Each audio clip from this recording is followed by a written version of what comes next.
There we go. So I almost forgot to start the recording. Anyway, I had a couple of people say that they weren't going to be able to make it today, so we'll be sharing this recording with everybody. And if anybody has an issue with that, let me know. But we like to record them so we can share them with everybody that's out there that wants to hear what's going on. So once again, I'm going to ask everybody that if you can, please either raise your hand like this or raise it with the other thing if you have a comment to make. Hey, Aaron, nice to see you too, buddy. That way we can keep it organized and we can keep ourselves organized and go in the right direction as we go through this. So that's important. And I like to ask people to only, if you have a question or you have a comment or whatever, if you can, try to keep it to 3 to 5 minutes. Not you, Becca. But we try to keep it that way. That way we can keep it going. And I want to try to give everybody the chance to talk on here. It's important for everybody to get the opportunity to say something. So last meeting was that vestibular training. Oh my gosh. I got a huge amount of emails and stuff that came in, and we sent a bunch of stuff out. And she did a fabulous job. Sheila did a great job of teaching that. And I know that there's a lot. Matter of fact, just so you guys know, Gunnar, who lives in Hawaii, was very much interested in it. And he got a hold of Sheila, and she is working to get some stuff in Hawaii now. And oh man, it's just fabulous. So, we're making a difference out there, you guys, and it's great. And Aaron, I'll give you a plug real quick. Aaron was really hardcore participating in that and making sure that we're staying on top. And that was really good. So again, thank you guys so much. So today we have a guest that Becca has viewed some of our meetings, and I don't know if anybody recognizes her or whatever, but she's been in, oh, here comes somebody else. She's been in a few of the meetings, but today we are going to have her do some training for us. So Becca Switzer, right? Yep. Yeah. She's a physical therapist as well as a doctor of PT and a neurological clinical specialist. I don't know if I said that right. Close enough. Pretty close. She's the owner of Neuro Base Camp, and their belief is that everyone deserves quality healthcare, which I really loved about Becca. And we talked a few weeks ago, a month or two ago, about what she was doing. And they are very much committed to helping other people.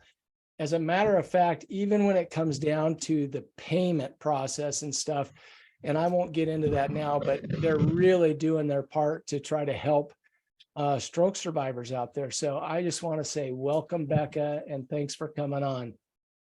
Thanks for having me. Yeah. Thank you. So go ahead. All right. So I am going to talk today about persistent pain, or chronic pain as it was formerly called. So before I start, how many of you experience pain, whether it's from your stroke or from something else? Okay.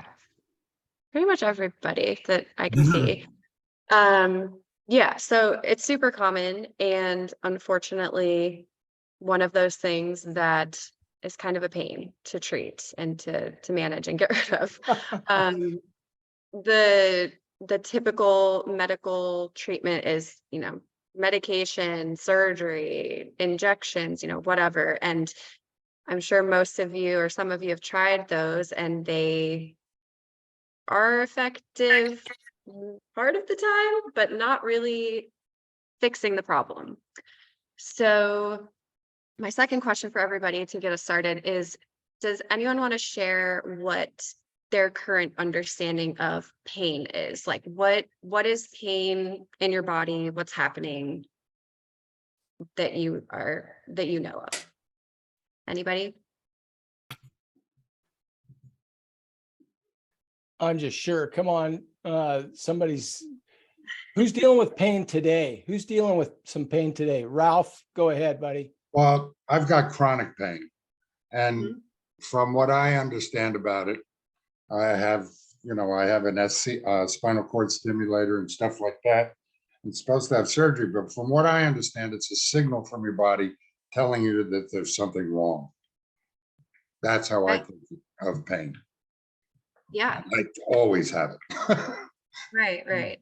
Yeah, and so that is exactly the answer I was hoping for and expecting. So the old way of thinking is that when you're in pain, it's a signal from your body. So if you touch a hot stove, you sprain your ankle, whatever, it's a signal from your body that there's danger, that you're in pain. So the the old way of thinking was that your body was actually sending the pain signal to your brain.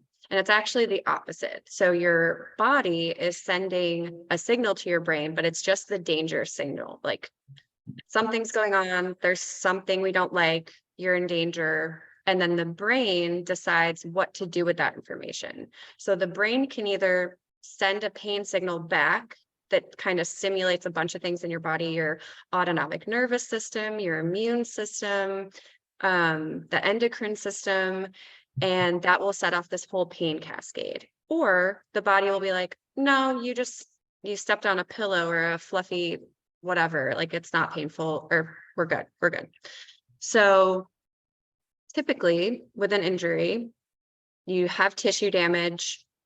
The body sends the signal to the brain. The brain says, okay, we're in pain, something's damaged. That tissue heals over time, whether it's through surgery, PT, just heals on its own.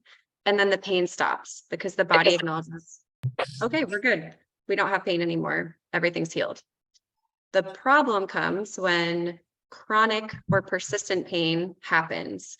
And this is where the tissue is all healed, but the pain is still happening. So why is that happening? And basically, what ends up happening with chronic or persistent pain is that the whole system is hypersensitive. So what used to be a stimulus that didn't cause pain, so if we can go back to like the fluffy pillow or fluffy stimulus, let's say you step on that and your body's like, it's a sharp object or something that's causing pain. And then it causes this cascade that shouldn't really be happening. And that's because the whole system is just hyper sensitive. And a lot of times this happens with neurologic injuries. So like stroke, something happens to your brain, right? So the brain they've now realized that the brain is like an orchestra. So there's not just one part or one instrument in your brain that processes pain and creates this pain signal. It's like the whole brain.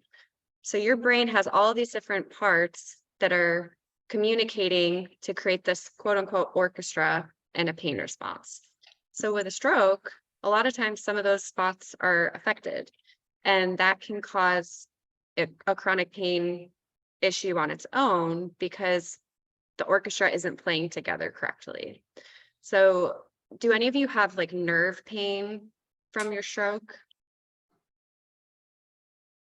A little bit. Yeah, maybe. Okay. Michelle, Ralph, yeah. Yeah, so that's a common one that people get after like a neurologic injury, is just that annoying, like sharp burning hot nerve pain that doesn't really go away. And that's something like there was damage to the nerves at some point, and then it creates that hypersensitivity that turns into persistent or chronic pain. And Becca, real quick, I just want to make another statement because Victoria said on here, she's got chronic lower back pain, right ovary, like intense cramping as well. Mm-hmm. Yeah. Just to let you know. Yeah, Victoria, if you want to write in the chat how that started or what your story is with that, then we can kind of chat about that more too. So does anyone have questions so far about the pain cycle and how it works? I'm super interested in knowing how you talked about how your brain is like the orchestrator, okay, and it really is controlling all this stuff. I'm really interested in that if we get there. as we go. Yeah.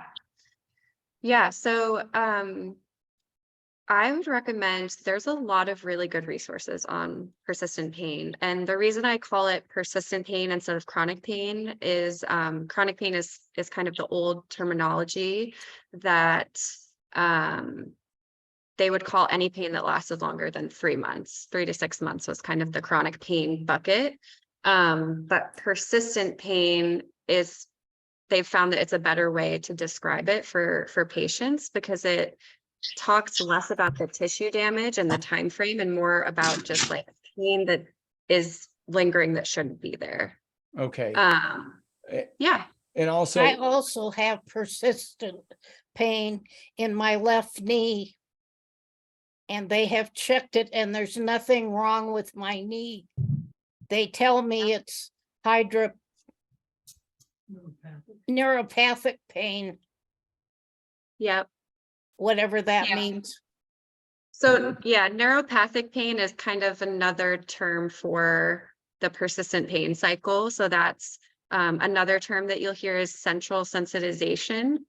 That basically just means the threshold to create a pain response is lower. So your brain is just hypersensitive. So the neuropathic pain is their medical way of saying it's pain coming from the brain, which is all pain, but interesting. That's very Yeah. interesting. Aaron is up next, and then I Oh want my to share God, Jim's. Keith, you actually don't notice I raised my hand. Gee. I noticed. No, Becca, first of all, great names. My wife is named Becca, so.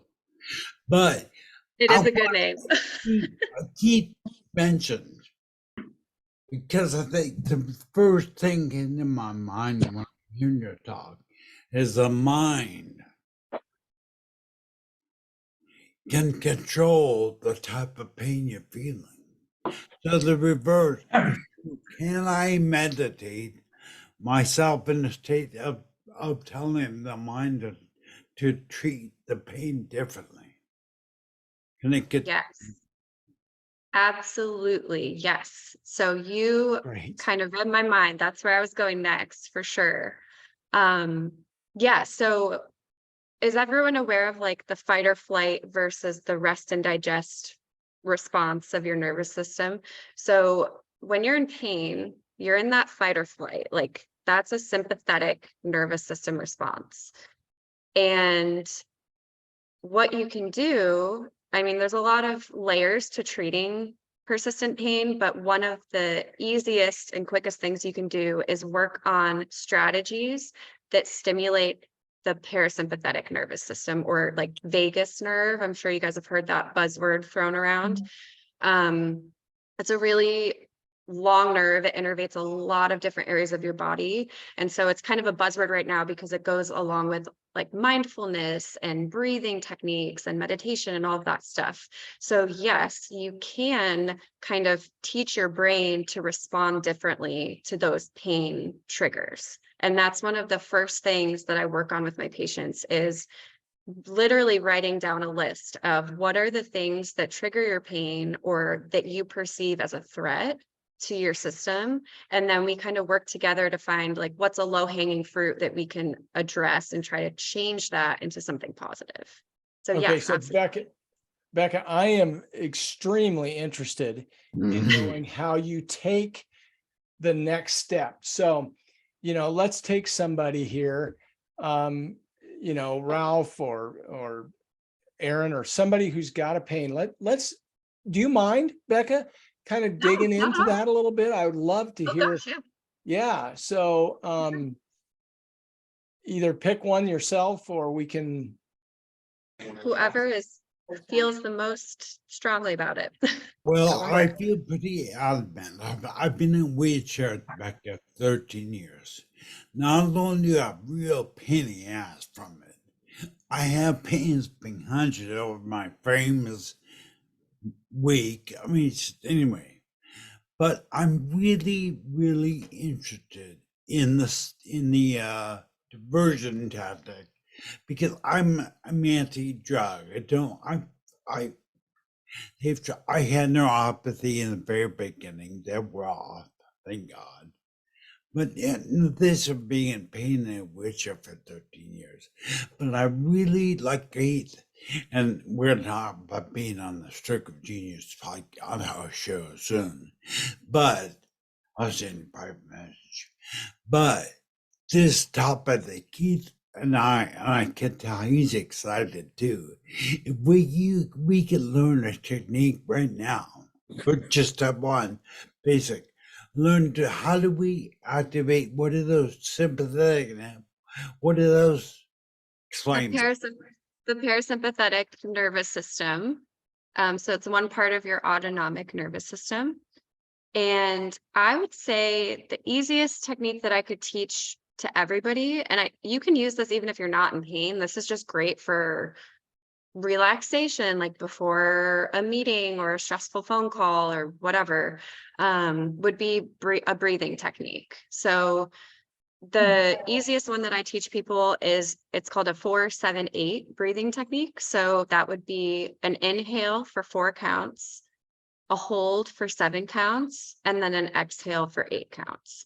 And obviously, if you have difficulty breathing or any other factors that might affect the exercise, you can adjust those as needed. The primary thing you should do is have a longer exhale than your inhale. That is the key part of the exercise that will stimulate that vagus nerve. So we can do it right now if you guys want to practice. I would love to do that. And Becca, before we start that, I would like to ask you, do you typically have your clients close their eyes to do that or no? I find that generally when people do a breathing exercise, they just naturally do close their eyes. I think it's kind of like human instinct, but I would say whatever feels comfortable. I mean, I do this when I drive, so obviously I don't close my eyes when I'm driving. But like if I'm in traffic and I'm just like stressed out, I'm from the East Coast, so I get really agitated sometimes when I drive. So I will do a breathing exercise. So I obviously keep my eyes open. So I would say whatever feels comfortable. Okay, so go ahead. Yeah. Okay, so if you want to, you can close your eyes, or if you want to keep them open, whatever feels good. So get a nice posture, or if you're laying down, make sure you're like flat or not crunched over so you can get a nice full inhale. So we're going to do an inhale through the nose, we're going to hold it, and then we're going to exhale through the mouth. So we'll start with the inhale. So in for 4, and then hold.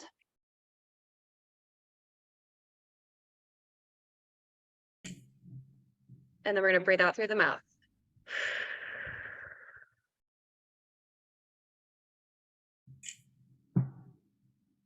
Now that stimulates the parasympathetic nerve. Yeah, so I would do a few more rounds of that. So we don't have to do that now unless you guys want to, but that's just an example of like breathing in, holding, and then you want to breathe out through your mouth. Hey, Rebecca, I've heard this. The breathing technique can be life changing. Yeah, it is Did- life-changing for a lot of people. Yeah. Did anybody else have any troubles with the inhale amount of time, the hold, or the exhale? Let's be honest now. Well, Harold, I'm free. Karen, Ralph.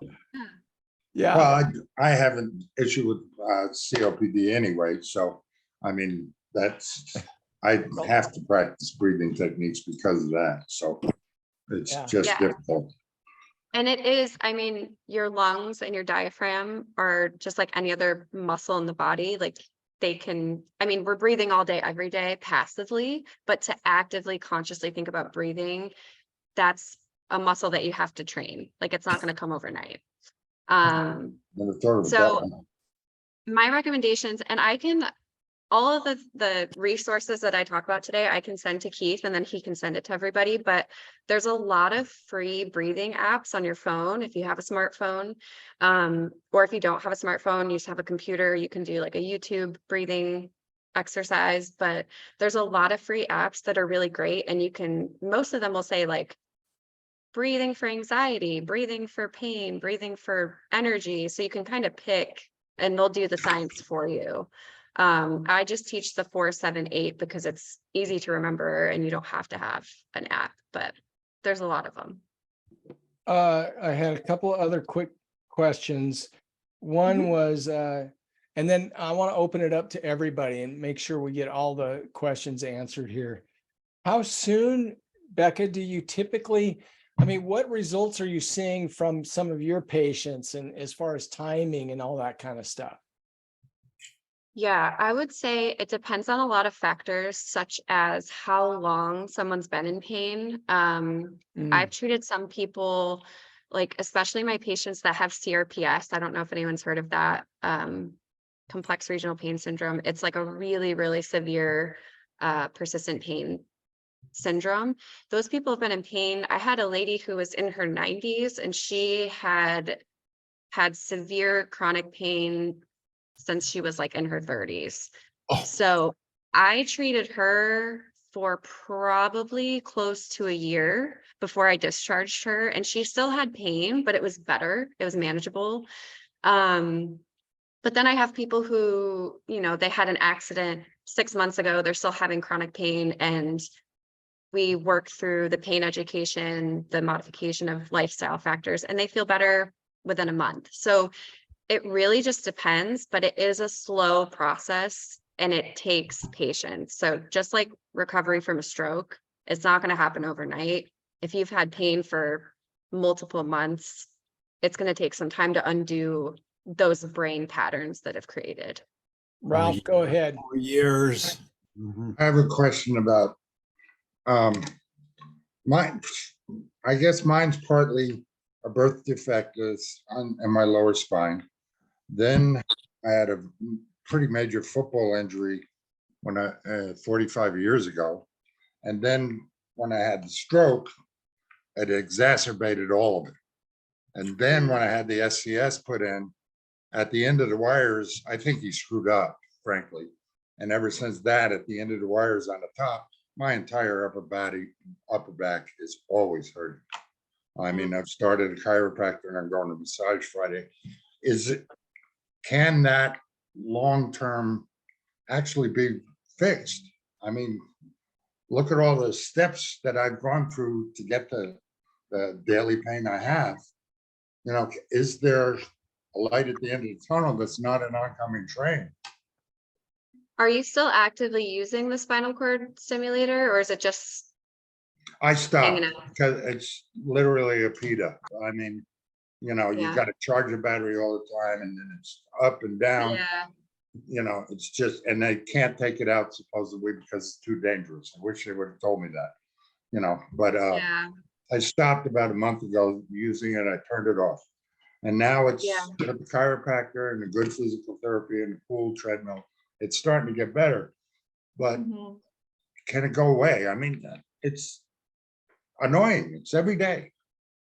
Yeah. Yeah. So the short answer is yes, it can go away or at least get better. With that being said, you've had this, and I've had a lot of patients, unfortunately, with the spinal cord stimulators that have similar responses. Like it's kind of like the back surgeries. They're hit or miss. I have some people that do really well. A lot of them don't. But it is something that your body has over time decided that like whatever's happening in your back or was previously happening is that danger, is that threat response. So your brain is just creating this pain signal over and over that it doesn't need. So what I would recommend doing is definitely finding a physical therapist that specializes in pain education and working with them to talk about what contextual factors are at play for you. So is it certain movements that are threatening? Is it sleep related? Is it nutrition? Is there a medication that you're taking that's helping or harming? There's so many different things that can come into play. And one of the first things that I go through with my patients is I have them, one, read a book called Explain Pain. It is written by these pain neuroscientists in Australia. They're wonderful. I can give it to Keith. It's a little pricey. I think the ebook is cheaper, but it has a lot of information about how pain works in your body and your brain. Like what I'm talking about today is just tip of the iceberg. So I have people read that. Like I literally assign them chapters and have them read it. Or if they can't buy the book, there's YouTube videos that cover the same type of material that are like, one of my favorites is called Tame the Beast. It has like little cartoons with it. It's really easy to understand. And then the next thing I would go through is, what activities do you want to be able to do without pain? So Ralph, what specific things do you want or wish you could do that the pain is affecting? Well, since the stroke, I do everything I always did. I mean, I'd like to have no pain, but in my life, I can't afford not to do the things that I normally do. So it's hard to say what I'd like to do without pain, but Is if there I a sit at a specific computer too long, activity? I have an issue. If I do too much physical work in the yard, I have an issue. I mean, Yeah. Okay. So that's where I start with people is, what are some activities that you wish you could do without pain, or activities that are limited by the pain? So I'll just take the yard work, for example. So let's say you do yard work for 2 hours before the pain affects you to the point where you have to stop, or it's just excruciating. How can we scale that back and have you do an hour of yard work, or maybe modify some of the positions that you're in when you're lifting or carrying? And you kind of have to strip away all these layers of the activities and things you do in your life to figure out where the pain is sneaking into that, and how you can stay at a threshold that's tolerable versus spiking you up into like a full-on flare-up, or just pain that's not livable. So setting limits is what I've done for the yard type stuff. I used to do 8 hours a day. Now I cut it off at 3 or 4. Is there something specific, Ralph, that you do that makes you aware of when the pain happens? Like, let's stay with the yard work. Probably lifting, moving my arms on a rake, for example, or I can't dig, that doesn't happen. So it varies just because it's so all over the place, I guess. And because I don't stop, I work through the pain because I have it. I mean, what am I going to do? Lay down all day? No, that's not the way I live. Yeah. Yeah. And you shouldn't. Laying down all day is actually the worst thing that you can do for pain. One of the concepts that I like to teach my patients early on is the pain threshold. And I kind of draw a graph for people. Right now.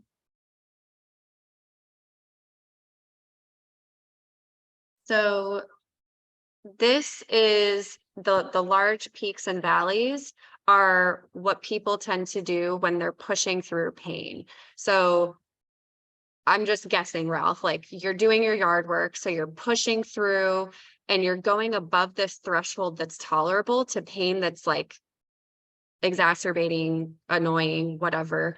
And then you rest, and then it goes back to your baseline, and then you push through it again. And so you kind of have this like cycle of push and pull with your body and your brain to quote unquote live with the pain or push through the pain. And what I try to teach my patients is, I want you to stay, this is like this little wavy line is the pain tolerable level. So this is where, yeah, you might still have some pain in this area down here, but it's not spiking you up into that severe, moderate, severe pain where you have to recover from it. So if this is working yard work for 8 hours, you've probably modified it. So now you're working for however many hours, and you're probably still touching that threshold.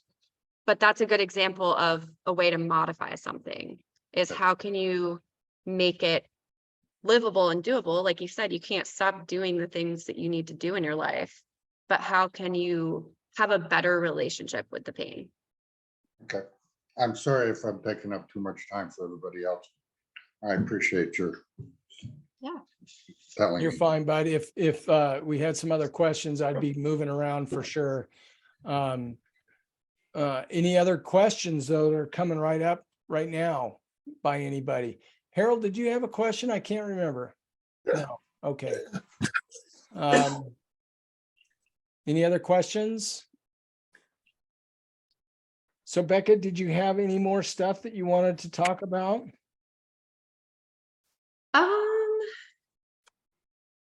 I think the only other thing that I would maybe talk about today, because I mean I could talk about this for hours, but I can get really into the weeds. Right. So I like to talk about it individually with people because I think it's much more easy to pick things out and figure out what's going on when you can apply it to your situation. Right. But I was just going to mention a few more resources for people. And again, I can give you these or in an email and you can send them along. But there's the Explain Pain book, the breathing apps. There's a bunch of YouTube videos I can give you that have there's a couple TED Talks by Lorimer Moseley, who's one of the scientists in Australia. He has a really good, I think it's like a 15-minute TED Talk. And then the Oregon, let me see what it's called before. Oregon has a pain website. So it's called the Oregon Pain Education Toolkit. And it's a website where they have a bunch of different, it's called a toolkit, but they have handouts, they have videos. They have one on understanding pain. There's one on sleep, nutrition, medication. There's a flare-up one. So it's a kind of a nice way to self-educate for free. So I'll print out those for my patients quite a bit, and it's really helpful. So Well, I think that's awesome. As a matter of fact, all that information would be really good. I've made a bunch of notes, but we will get that out to everybody so that they get it. I'm sorry, I got sidetracked there for a second. You know, one other thing I was just going to ask, and then we'll move into a couple other things here. And maybe I asked you this already, Becca. How often, what's in general, how often do you see people making improvements after they start the 4-7-8 guidelines, and when they can start, mellowing out their brain a little bit and they can start taking things in that way? Because to me, that's a key as well, is being able to do that and reducing your stress levels and all that. Can you just expand on that? yeah, I have people who, if we do a 3-minute breathing exercise in the clinic, they feel immediate changes in their body. Wow. I mean, it really is. I know breathing and breath work is another buzzword that's really popular right now, but it really is so powerful, and it's free, and it's always accessible to us. We always have our lungs with us. So it's the easiest, cheapest, most effective way to just automatically just calm your system down. And I've had people who I'll give them breathing exercises and then they'll work on it for a week and come back and see me. And they're just like, this is a game changer. I wish I'd tried it before. And I'm not reinventing the wheel. This is basic stuff, but people just don't think about it. And breathing as an exercise is one of those things that you have to do consistently. So it takes time. But I would say if you commit to it and do it even once a day, it really does make a huge difference. Yeah, I think that is a huge aspect. Number one, the commitment and being, doing it daily. It's just like, it doesn't matter if it's the goals that you have set or whatever. If you're in tune to it every day, you're going to be starting to move that way. Your body is going to follow and your brain is going to follow. And so I love that. And I'll tell you what, I'm going to make a commitment to start doing that. because Really? I'm terrible at it. And Yeah. yeah. And I And want it's, the feeling, I want the aspects that you're talking about, right? yeah. And Yeah. it's one of those things too. It's kind of like, it's two benefits in one, because I always get on my patients, especially those that have had a neurologic injury, on self-care. Like I have patients that'll say, when is the last time you relaxed or just took 5 minutes to yourself? And there's like, I don't know. And Right. honestly, there's some weeks where I could say that about myself. So a lot of times when people have these really traumatic, catastrophic, life-changing injuries, it changes your whole routine and everything to the point where you kind of forget to take care of yourself in that way. Like you take your So true. medications, you do your PT exercises, you do all of the things, but are you doing anything for your stress or your brain or your soul, whatever you want to call it? Um, so I really like giving breathing exercises to people for that reason as well. I think that's huge. And we could go on about that for 30 minutes easy, because Yeah. I've Yeah. got my own thoughts on that. And I know that a lot of the people in this room share them. We've got to be better controllers, self-aware, yes, but also we got to take better care of ourselves. And there's no one that's going to do it than us. We've got to be the ones that take that on and do that. And so, if there aren't any other specific questions, Becca, it's been awesome having you. I am going to move into a little bit more stuff here, just because I thought this might be a little shorter, and it was fabulous. And I would love to get the stuff from you so that I could share it with everybody. That would Yeah, of be course. critical. Yeah. Are you in Oregon or Oregon? Or still back in I'm in Portland. Yeah. Portland? Okay. And I'm in Portland, but I also do telehealth visits for people that aren't in the area. So if you want to do like a consult, if you're not around Portland, especially the pain education stuff is really easy to do online. Obviously, like we're kind of doing it right now. So yeah, just let me And know. Keith has the contact information for you. Well, I was just going to say, oh, one more second, Aaron. Becca, I have your website. Does it say on there that you do telehealth? I want to make sure I say that and get that out to everybody as well. Yeah, it does say on there. I don't know what part, but yeah, it says we have telehealth for sure. I'll highlight that in my Okay. thing. Aaron, go Awesome. ahead. Well, I'm just jumping on what your private practice, and you should be putting in the chat your email and everywhere somebody put your website address. Who's on this show anyway?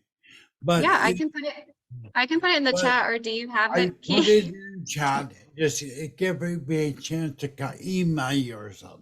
Here's the thing. Here's the thing, you guys. Let me stop everybody for a quick second.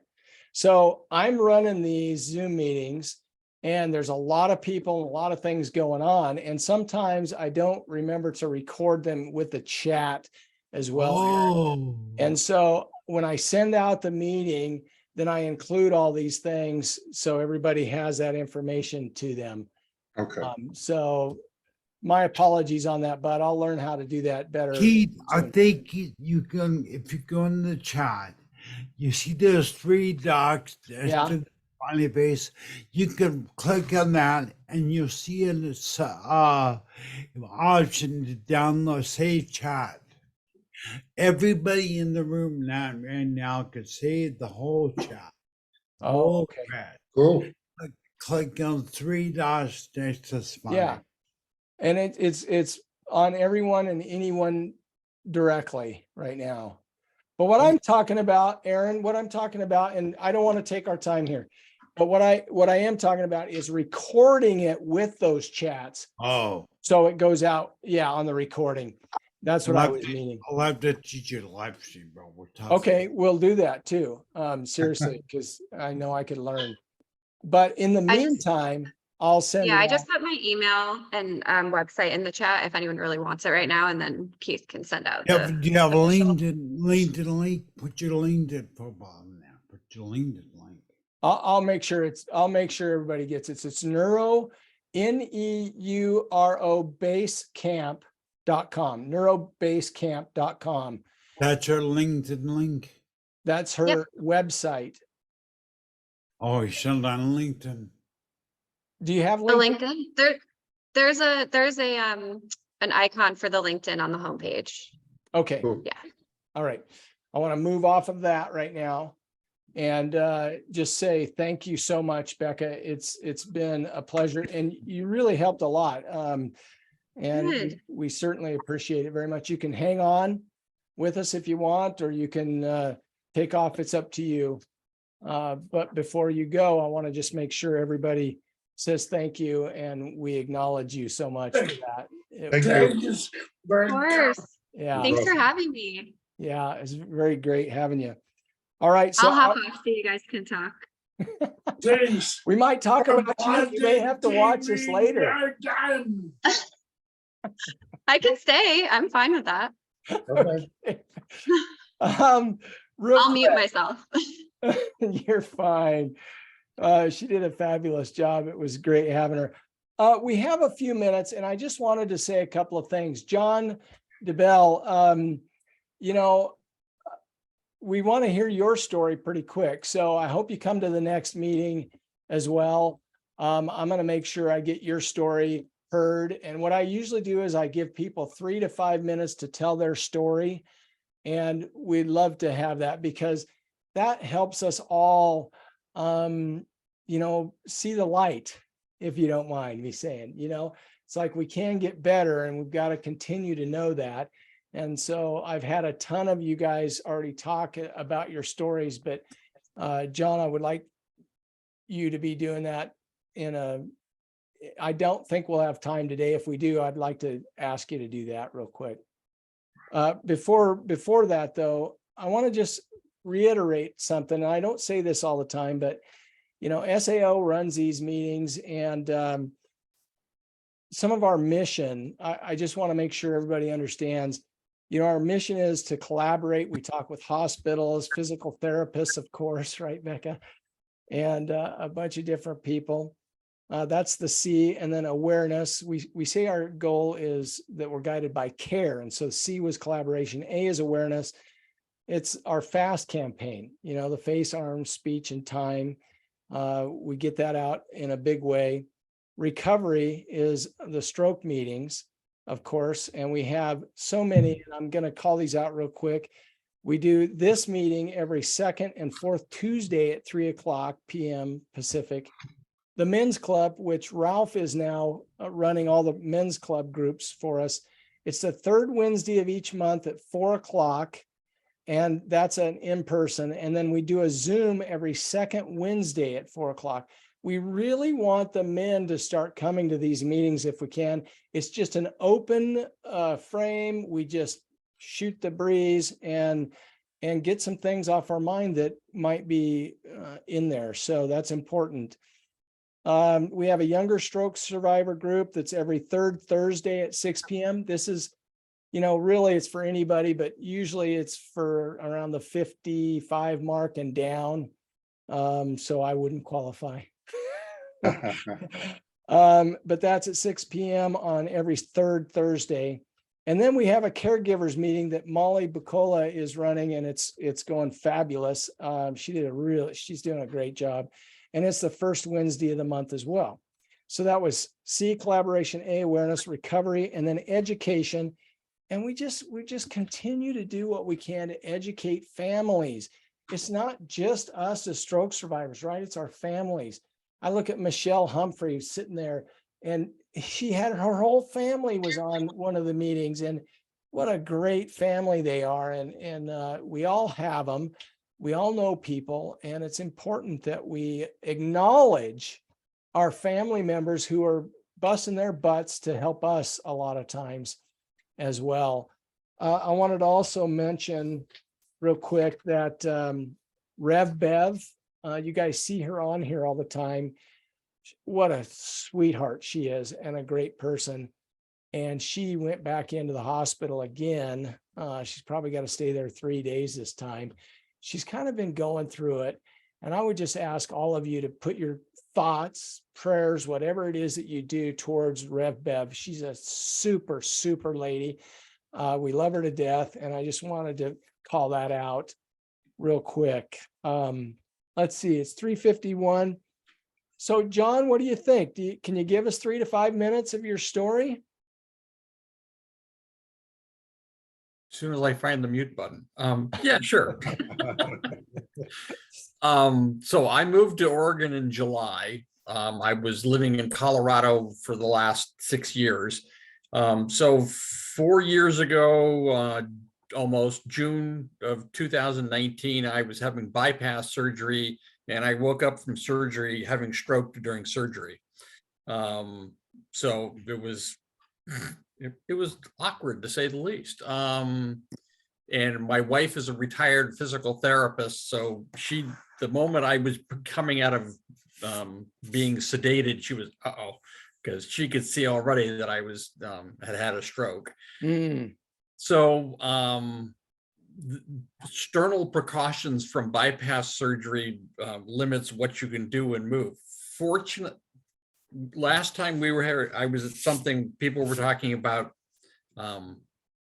It's not a good idea to necessarily think of the things that we didn't have happen that could have, as it makes it for the people who did have it awkward. But conversely, primarily my right, say, hip and right leg were the primary affected part of my body. I mean, initially my right arm had a mind of its own. It's now pretty much normal function. I have right hand weakness on the whole side a little bit, and yeah, it's exasperating. But one of the best things, I mean, since I was not a stroke patient in Colorado, I was a cardiac patient. It took me about 6 months after my stroke to realize that there might be something out there to participate in. That might be a support group. Unfortunately, that was February of 2020. So we had 2 meetings I went to, and then we all went into COVID. So meetings were like 16, 18 people, and COVID Zoom meetings were like 6 people. So it wasn't quite the same thing.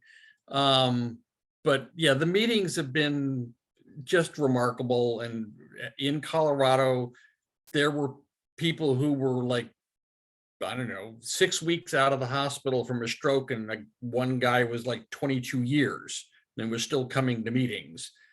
And so the comment we all agreed on in Colorado was that that things always improve. It just becomes glacial. So it's hard to recognize that things are better unless you go, okay, 6 months ago, I could or couldn't do X, Y, or Z. So yeah, all told, I get around well. When I was in Colorado, having it be my right leg, I found, fortunately for me, the OT was I lived in Fort Collins, was in Fort Collins. So working with an OT, I got my driver's license back. So I have a car with a left-footed accelerator. Good. So, I've got adaptive driving, and yeah, at this point it feels completely normal. Good. The first month or two was every once in a while there was a brain fart and kind of, wait a minute, what am I going to step on? But yeah, Hopefully so no accidents, right? Yeah. all told, things are, really doing quite well. I mean, the discussion with Becca with pain things, I'll have an aside here. I've had fibromyalgia for about 16 years. And working with a psychiatrist in Fort Collins, and this is not something that's very readily findable, but combination of, I think, being in pain for 15 years and I had just had a stroke and a whole bunch of other things. I have kind of suffered from chronic low-grade depression for decades. So when you have, oh God, what do they call it? Medication resistant depression. He prescribed for me a 100 milligram lozenge of ketamine that I do once a week, because one of the options is a lot of therapy things are going towards psychedelics. Because I'm a hypertension individuals, heart surgery, pick something. Ketamine, IV ketamine was not on the table for me. Yeah. But it's quite amazing. It has my fibromyalgia is, it's like 5 to 10% of what it was. And Good. the stuff that Becca's talked about with the breathing and the rest of it, I'm okay. I need to sit down and add that into the blend. But yeah, Well, it's a unique solution for me for chronic pain. My primary in Colorado was trying to figure out if she could try doing it with some other chronic pain patients. So if somebody's seeing a physician for chronic pain, you could ask. yeah. Well, listen, I really appreciate that. As you're sitting there telling your story and talking about all the different things you're going through, some of you know this, some don't. I deal with depression and patients and stroke survivors who go through that. I may bring out some of my own stuff in one of these sessions one of these days, but at any rate, these stroke survivor meetings help a lot, bud, and keep you going. One of the other things I just mentioned is that COVID, we started when COVID happened, and we have been growing since then. A lot of times we have 20, 25 people on here. And so, but it's getting the word out, right? It's like, John, you didn't know, right? I think the Zoom thing, I miss the in-person part, but the Zoom thing is awesome. I mean, you guys are out of Bend, right? Yeah, well, we're Not like all I'm gonna over. drive down to Bend to go to a meeting. And then I don't think it was this, maybe it was worth you. Somebody was talking about having aphasia and that they had found an aphasia stroke group out of Nebraska. Uh-huh. And I shared that with somebody else I knew who was having issues along that line, and they were thrilled. And, again, the fact that in the middle of the country, there's a whole nother group. Yeah. Well, we got 2 minutes. I'm going to say two more quick things. One, we, as a general population, stroke survivors, TBI people, we are making a huge impact that people, I mean, you look on Instagram, you'll see Michelle Humphrey, you'll see Jeff Chatlin, you'll see, Jeff Babb has the bike. I mean, there's a million things that are going on that we are making a huge impact that we may not see that impact in the next 5 years even. But if we continue to do what we're doing, we are making a difference for the people to come. I look at Harold and all the shit he's going through right now. And you know what, Harold, I'm so sorry, bud, but you are going to get better, and you're getting better. I've really noticed it. And so anyway, that'll get my dander up. John is talking about that kind of stuff. I'm so in love with it and all of you. Last thing here, let me look at my notes. Did anybody have a stroke anniversary, we call it, this month? Now, please. Yeah. Okay. All right. So that's good. Hey, next meeting, we have Steve Van Houten's going to talk a little bit about the peer-to-peer support groups. And then we have Dr. Kobe Haynes in the next meeting with brain health that's going to be talking. Again, Becca, thank you so much. It was. Hey, Keith, can I add in one more thing? Jeff, yes, go. I don't know if you can see me so well or not. I want to make a quick comment on the psilocybin and the, what was it, Joel? The ketamine. So, I about 2 months ago started microdosing psilocybin mushrooms, and they come in. You buy them in chocolates, and I really think everybody should spend some time researching it on the internet, because I've been a physician. My wife's a physician. We don't do any recreational drugs. Neither one of us drink. We're not into recreational drugs at all. And the depression and the struggle I was dealing with was sort of overwhelming to me. Not quite 2 years out from my stroke. And in Oregon, it is legal. And, we live in Bend part-time of the year. And for about 6 weeks, I took a very small, it has no effects on you whatsoever. You don't see lights. You don't hear something. It's microdosing. You have no idea what you're even doing. But, my wife, who's really, really, really against all this stuff, she's like sitting here listening to this conversation. She's saying all these people, they should be microdosing mushrooms, because it's absolutely the safest medication you have in your medicine drawer, they always say. But it's been a wonderful thing for me. Jeff, And you have sent me so many things, but I'm not finding that on here. Would you please email or text me so Yeah. I can share that with everybody? yeah, for sure. And Something I think it's just wonderful. And I think ketamine is the next level. Ketamine personally is a horse tranquilizer, but I know that's a lot of people in Bend are doing ketamine right now. But to me, that scares the bejesus out of me. I think the mushrooms, I was really scared to do them at first. I think they're wonderful. I think that people who are struggling with stuff, I think you get yourself a 6 weeks dose and you just microdose them. And it's been wonderful for me. Man, thank you so much. That was incredible to hear. Thanks to you and Julie, because you guys, like you said, they're doctors. They know their stuff too. What, Harold?